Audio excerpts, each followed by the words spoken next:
धर्म अधर्म नीती अनीती खरे आणि खोटे गाडीत गेलाय गाडी धर्म अधर्म नीती अनीती खरे आणि खोटे धर्म साधुनी कर्म करावे वर्म जगी हे मोठे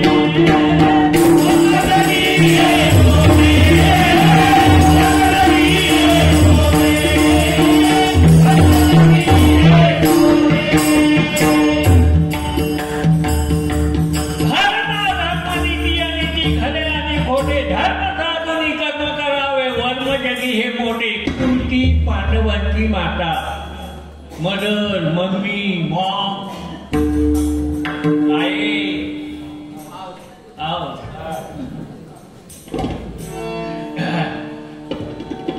ही कुंती काय करायचे बघा दुर्वास ऋषींची सेवा करती माता ती कुंती दुर्वास ऋषींची प्रसन्न होऊनी पाच दैवते विजली कुंती प्रती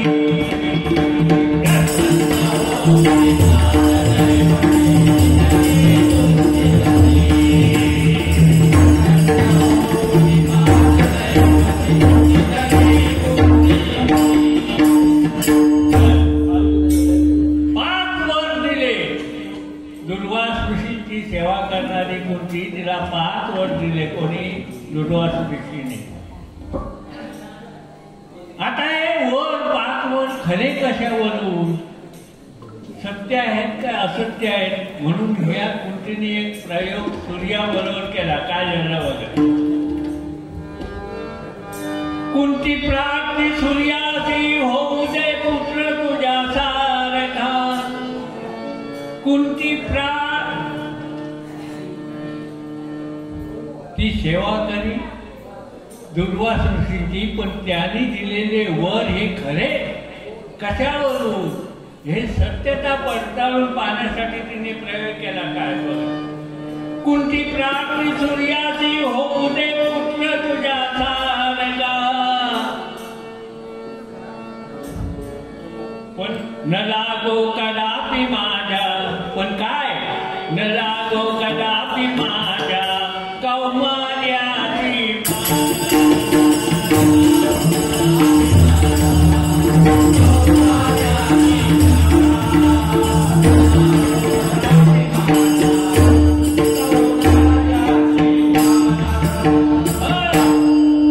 माझं कुमारी कर्म आहे ते तसंच राहिलं पाहिजे त्याला बाधा येता कामा नये शेवटी सूर्याने असं तेजस्वी प्रकाश किरण सोडलं ह्या कुंतीच्या पोटात ते प्रकाश किरण गेल्याबरोबर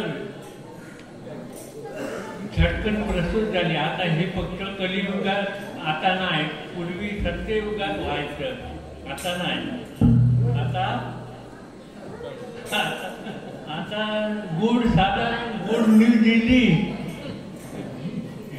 की ह्याच्यात बेड रेस्ट विश्रांती हो मी गंमत म्हणून सांगतो म्हणजे खरे सत्य परिस्थिती सांगतो आमच्या आया आमच्या वेळच्या आमच्या आया 8 दिवसांनी डिलेवरी व्हायच्या अगोदर 8 दिवस कामाला जायच्या आणि आता काय परिस्थिती आहे बघा असं काय बदललंय ठीक आहे सत्ययुगातल्या गोष्टी त्या शेवटी सूर्याने प्रकाश किरण सोडल्याबरोबर हिच्या पोटात गेलं तो प्रकाश किरण गेल्याबरोबर झटकन प्रसिद्ध झाली झटकन ती प्रसूत झाली हे फक्त सत्ययुगात व्हायचा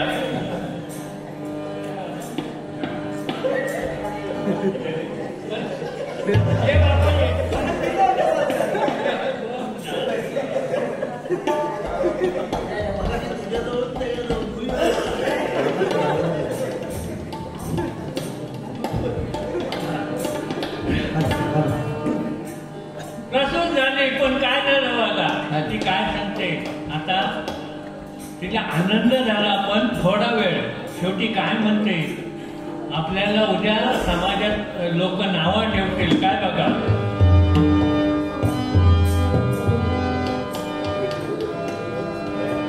लग्नाआधी झाली माता, लग्नाआधी झाली माता, बापाचा नाही पत्ता.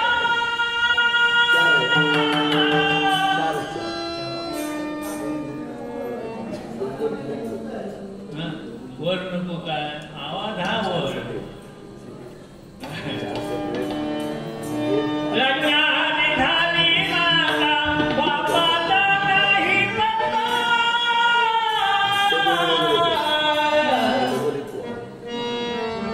लोक म्हणतील जारीनी कुलटा.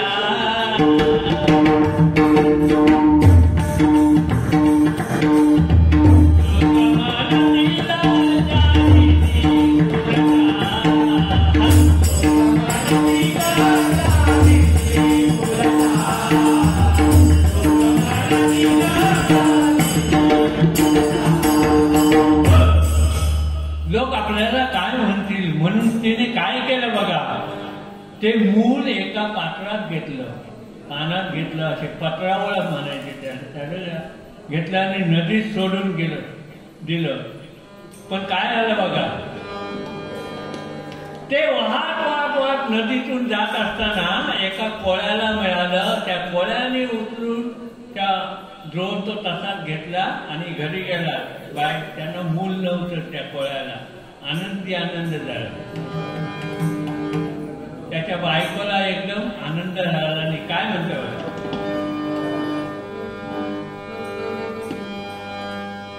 नवसाचा देव पावला गा, नवसाचा देव पावला देव.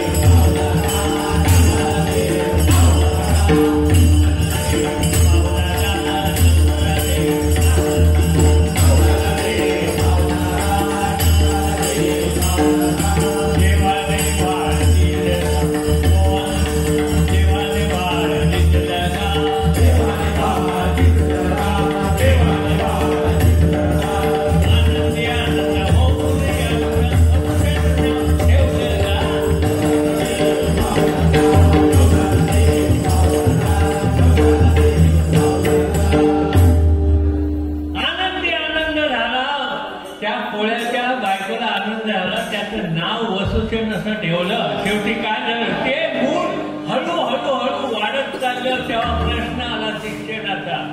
आता पूर्वी शिक्षण म्हणजे कसलं, धनुर्विद्या, शाळेतलं शिक्षण नाही. आता संपूर्ण जगतामध्ये किंवा त्यावेळी फक्त धनुर्विद्येच्या 3 शाळा होत्या. त्यात एक परशुरामाची, द्रोणाचार्याची, 3च शाळा होत्या. आता हा परशुराम जो होता तो फक्त ब्राह्मणांना शिकवायचा. आणि हा कर्ण क्षत्रिय होता. शेवटी काय आलं बघा, गेला परशुरामा गेला आणि म्हणतो मला विद्या शिकवा. काय झालं बघा, परशुरामा भार्गवा, परशुरामा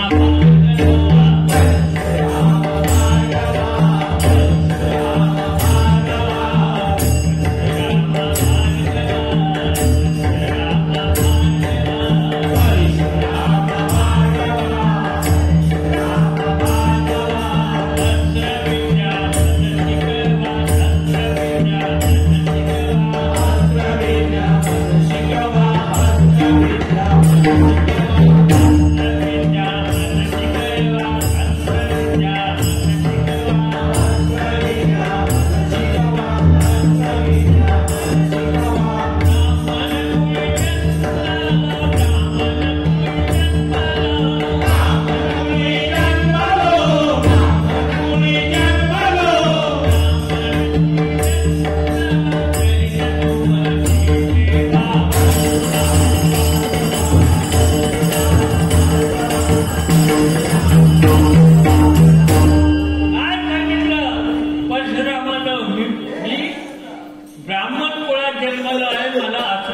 शिकवा. आता ह्याला ब्राह्मण समजून परशुरामाने अस्त्रविद्या शिकवायला सुरुवात केली. सर्वेच झालं एकदम. आणि एक दिवशी गुरु आणि शिष्य परशुराम आणि कर्ण दोघेजण बागेत फिरता फिरता परशुरामाला आली झोप. तेव्हा तो कर्ण आपला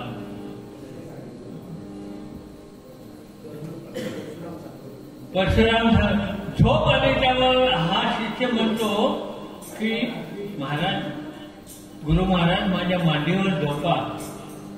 आता बिचारा म्हातारा तो आमच्यासारखा, लकाटलं नाही, टेकलं नाही, तसं झाला. झोपला बिचारा याच्या मांडीवर. थोड्या वेळाने काय झालं बघा. भू भू भू करे भुंगा, लावा घेई कानाच्या मांडीला.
गुरु हा काय बोलायचं.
मांडी हलवली नाही, कारण गुरुची झोप मोड होईल म्हणून.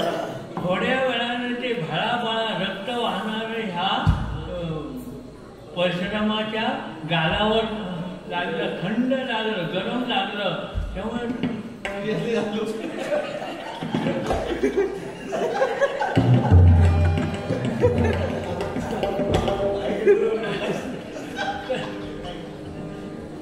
मग जाग आल्याबरोबर म्हणतात, परशुराम म्हणतात, शिष्य असावा तर असा असावा, शिष्य असावा तर असा असावा. पण लगेच त्यांच्या मनामध्ये विचार आला की एवढं भळाभळा रक्त भुंगा घुसत आतमध्ये मांडीत गेला तरी ह्या पट्ट्याने मांडी हलवली नाही म्हणजे हा कोणी ब्राह्मण नाही, कारण ब्राह्मणांका ही कळ स्वस्ता येणार नाही. खाना तसा लागता, आवाज लागता म्हणजे काय खाना.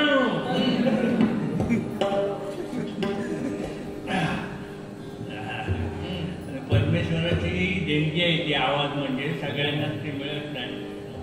मी त्या परमेश्वराचे आभार मानतो, अजून माझा आवाज तसंच ठेवला. असं ठेव बाबा, आणि राहणार नाही ते,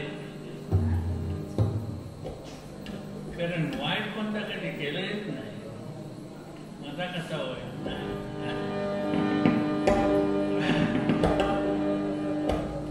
लगेच त्याच्या मनामध्ये विचार आला की हा कोणी ब्राह्मण नसून हा कोणतरी दुसऱ्याच जातीचा आहे.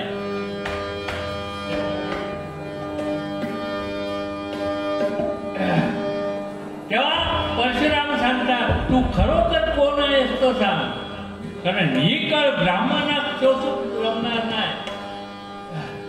तेव्हा ते कारण हा सगळ्या विद्येत पारंगत झालेला होता.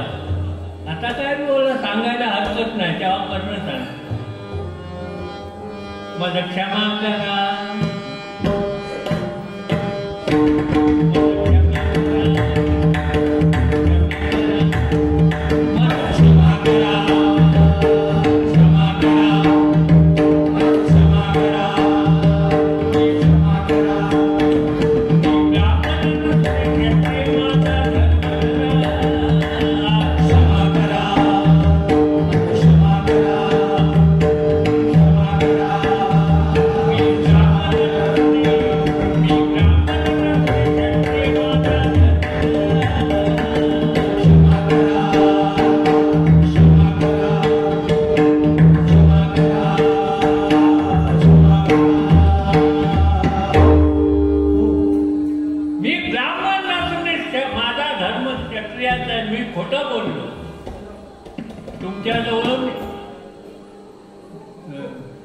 शिक्षण घेताना धनुर्विद्येचं मी खोटं बोललो, कारण मला तुमच्याजवळ शिकायचं होतं. शेवटी झालं काय बघा, त्याने परशुरामाने शाप दिला याला, कर्णाला शाप दिला की ज्यावेळी तुला या विद्येची गरज भासेल त्यावेळी तू सगळी विद्या विसरून जाशील. आता हा म्हणतो शिकलेली विद्या कधी विसरून कशी जाणार. आता हे शिकले ते विसरतील. ह्याला गर्व झाला कोणाला, कर्णाला. म्हणतो विद्या कशी जातं, ठीक आहे गुरु महाराज आता मी चाललो, तुमच्या काय होईल का करून घ्या. आणि निघाला. आला तिथून आला तर येऊन मिळाला कोणाला, दुर्योधन, दुःशासन, शकुनी मामा. आता याचा पशु व्हायला थोडा वेळ लागणार आहे. शेवटी त्यांच्यासारखा वागायला लागला. आणि काय आलं बघा,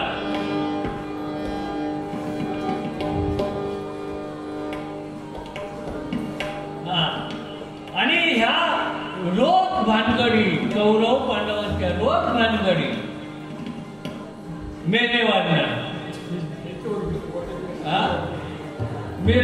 मेरेवानं म्हणजे कसं, ते पांडव काय सांगत होते, आम्हाला कुठली तरी 5 गावं द्या.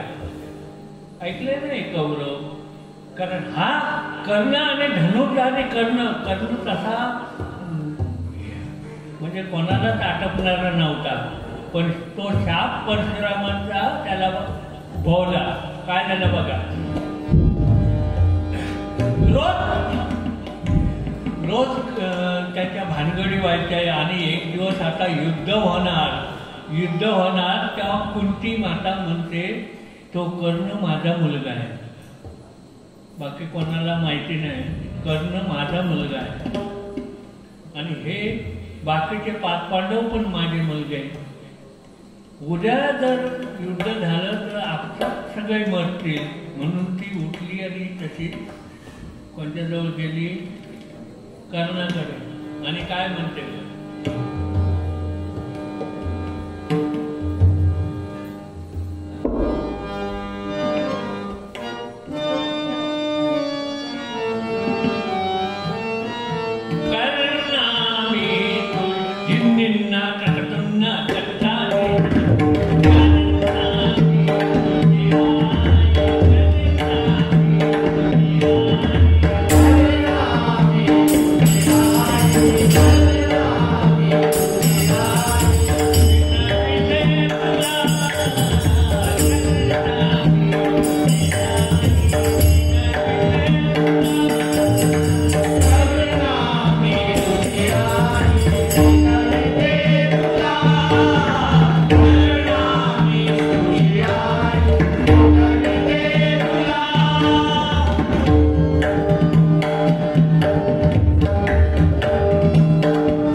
शेवटी काय झालं, कौरव पांडव एक लक्षात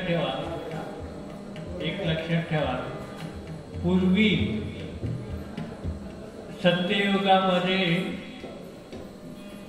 बायकांना, स्त्रियांना हा हट्टा होता, मोठा होता आमच्यासारखा, पुरुषाला जसा. जेव्हा त्या कुंतीने सांगितलं की हा कर्ण तुमचा भाऊ आहे, कोणाला सांगितलं, पांडवांना, त्यावेळी धर्म काय म्हणतो की हे जर सत्य तू आम्हाला त्यावेळी सांगितलं असतं तर कर्णाला आम्ही मारलं नसतं. एवढी शक्ती तुला आली कुठून? तर हा जो हट्टा आहे ना, ज्याचा तो ईशान शर्मा तो बघलाच केवढा तो माणूस कधी ज्याचा हट्टो मोठा ना तो झटकन कधी बोलणार नाही, चुकली इथे येऊन अटकणार, बोलव की नको.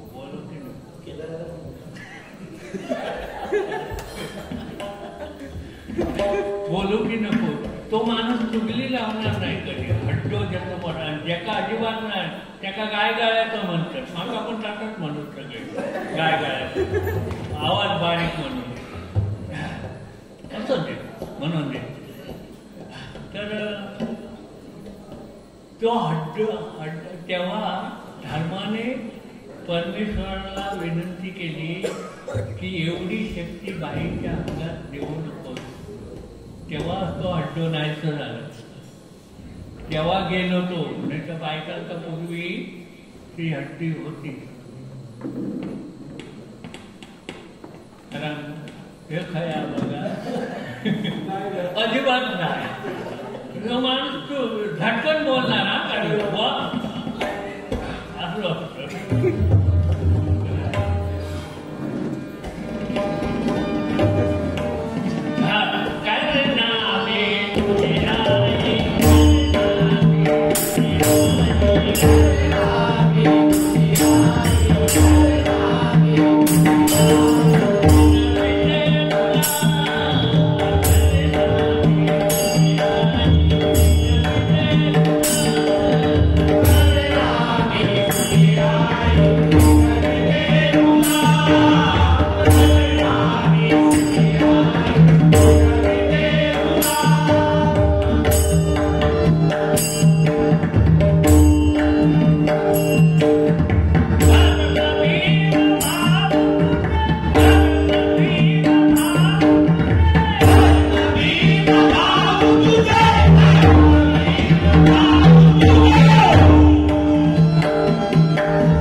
त्यांच्या बोटात ये किंवा इकडे ये, त्या कौरवाच्या संगतीत तुम्ही आमच्यात लढू नका. तेव्हा हा कर्ण गर्विष्ठ ना तो काय म्हणतो बघा,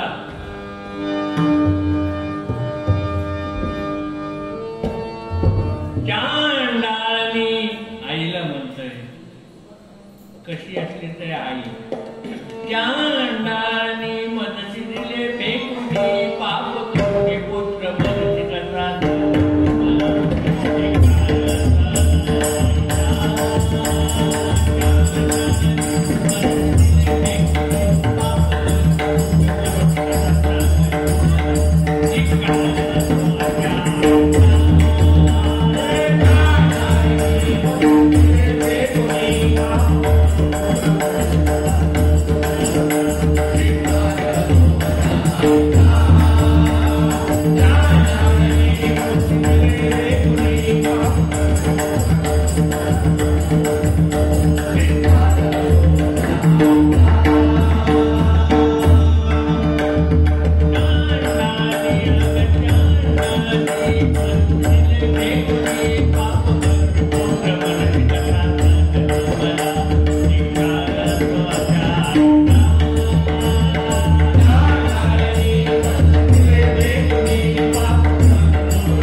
सांगितलं आणि हाकलून दिली.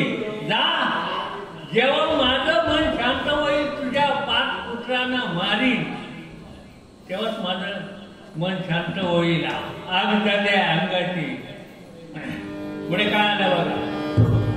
शेवटी व्हायचं तर झालं, युद्ध जोरात चालू झालं आणि मध्येच एका या कर्णाच्या रथाचं चाक जमिनीत घुसलं, रुतलं जमिनीत. तेव्हा परशुरामाचा शाप होता, युद्ध प्रसंगी विद्या सगळी विसरून जातील साप, त्याप्रमाणे त्याच्या ऐनवेळी त्या रथाचं चाक जमिनीत घुसल्यावर कर्ण सांगतो, थांबा अर्जुना, चक्र काढू दे, काढू दे मला, काढू दे, थांबा अर्जुना, चक्र काढू दे, काढू दे मला, काढू दे, थांबा अर्जुना, चक्र काढू दे, काढू दे मला, काढू दे, थांबा अर्जुना, चक्र काढू दे, काढू दे मला, काढू दे, थांबा अर्जुना.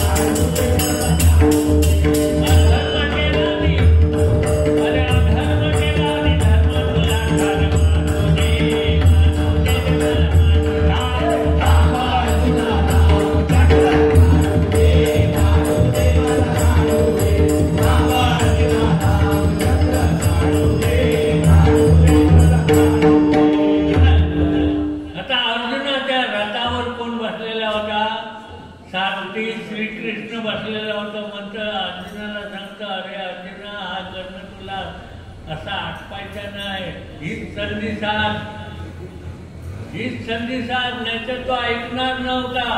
काय झालं बघा. तेव्हा अर्जुन सांगतो, अरे विचार केला नाही, विचार केला नाही अधर्म करताना, कारण की तू करना आता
उभा नाहीतर आटापणार नाही तुला. काय झालं बघा. तेव्हा अर्जुनाने धनुष्याला बाण लावला. बाण असा सु करीत सुटला. तो कर्णाच्या छाताला घोटल्याबरोबर त्याच्या छाताडाची हजार शकल झाली. तो तिकडे खलास नाही, इकडे आमच्या भारून